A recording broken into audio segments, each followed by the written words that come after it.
जय श्री कृष्णा दोस्तों। The incredible vlogger and explorer channel पर आपका स्वागत है।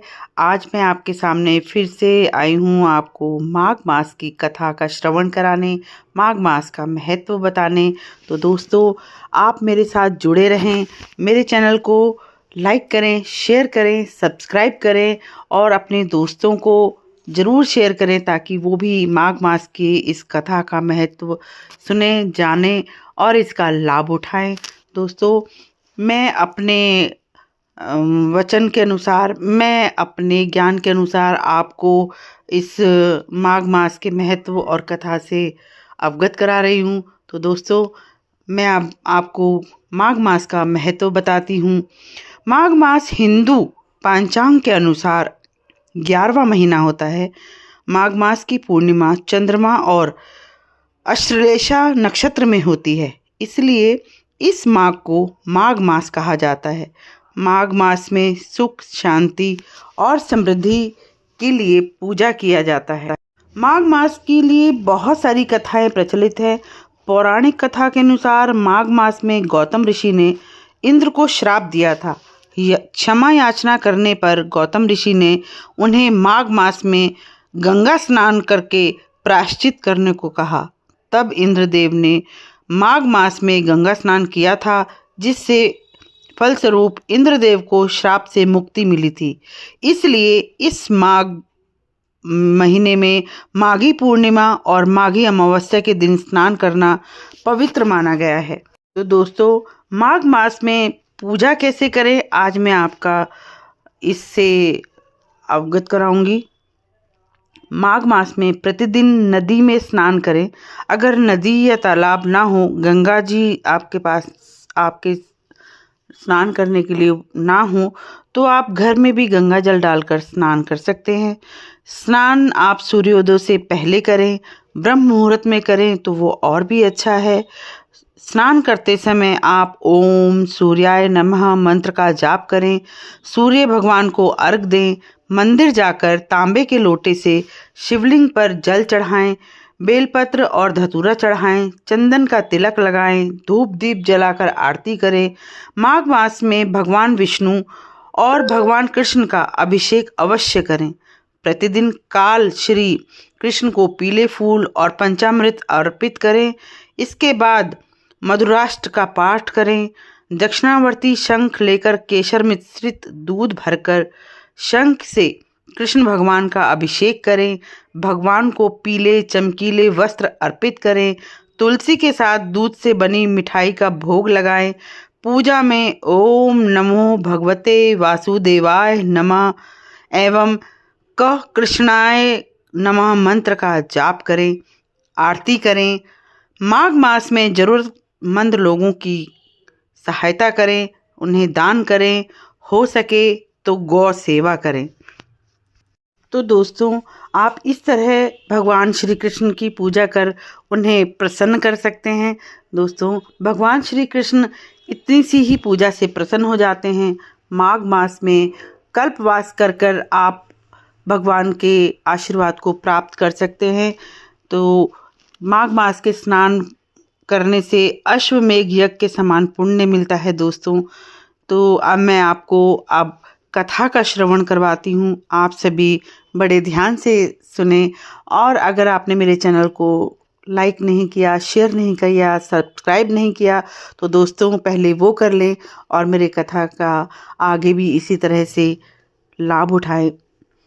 तो दोस्तों, मैं अब कथा प्रारंभ करती हूँ। इस प्रकार है कि माघ मास का 9वां अध्याय शुरू करते हैं।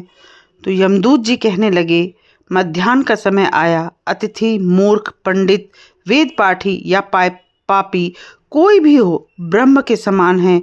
जो रात्रि के थके हुए भूखे ब्राह्मण को अन्न जल देता है, मध्याह्न के समय जिसके घर आता हुआ अतिथि निराश नहीं जाता, वह स्वर्ग का वासी होता है।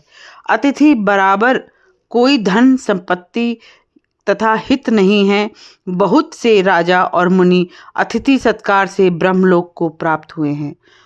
जो एक समय आलस्य से भी अतिथि का भोजन करा दे, वह यम द्वार नहीं देखता। केसरी ध्वज से वैवस्व देव से कहा कि कोई इस कर्म भूमि मृत्युलोक से स्वर्गलोक को जाने की इच्छा रखता हो, वह अन्न का दान करे।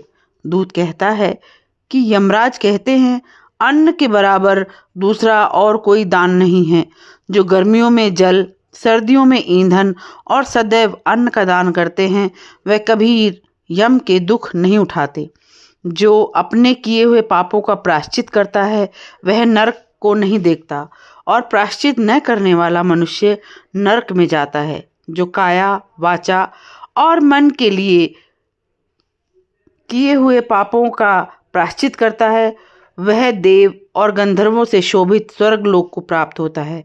जो नित्य ही व्रत, तप, तीर्थ करते हैं और जितेंद्रिय हैं, वह भयंकर यम को नहीं देखते।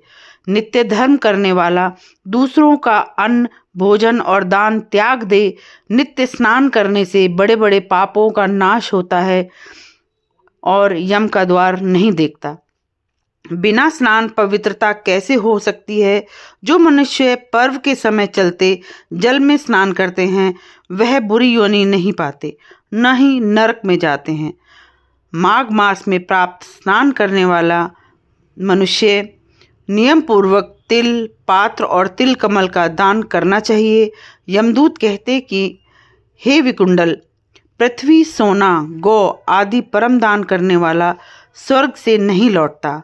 बुद्धिमान पुण्य तिथियों, व्यापितान, संक्रांति आदि का थोड़ा सा भी दान करे तो वह बुरी गति को प्राप्त नहीं होता।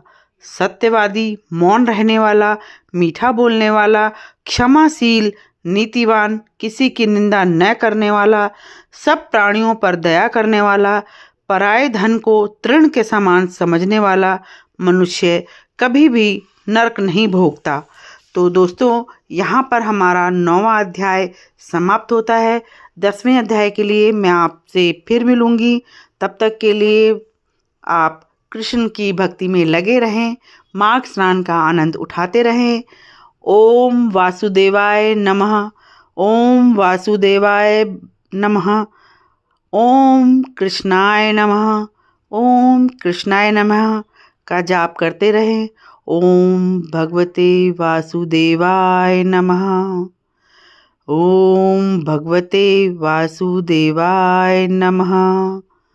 ओम भगवते वासुदेवाय नमः का जाप करते रहें। दोस्तों, अगर आप किसी और मंत्र को या किसी मंत्र का उच्चारण नहीं कर पाते हैं, तो आप सिर्फ ओम का जाप कर सकते हैं। दोस्तों, ओम के जाप में ओम में सब समाया है, तो आप सिर्फ ओम का जाप भी कर सकते हैं। दोस्तों, भगवान श्री कृष्ण आपकी सभी मनोकामनाएं पूरी करें। माघ मास का स्नान का पुण्य आपको अवश्य मिले। मैं इसी कामना के साथ आज आपसे विदा लेती हूँ। कल फिर मिलेंगे 10वें अध्याय के साथ। जय श्री कृष्ण।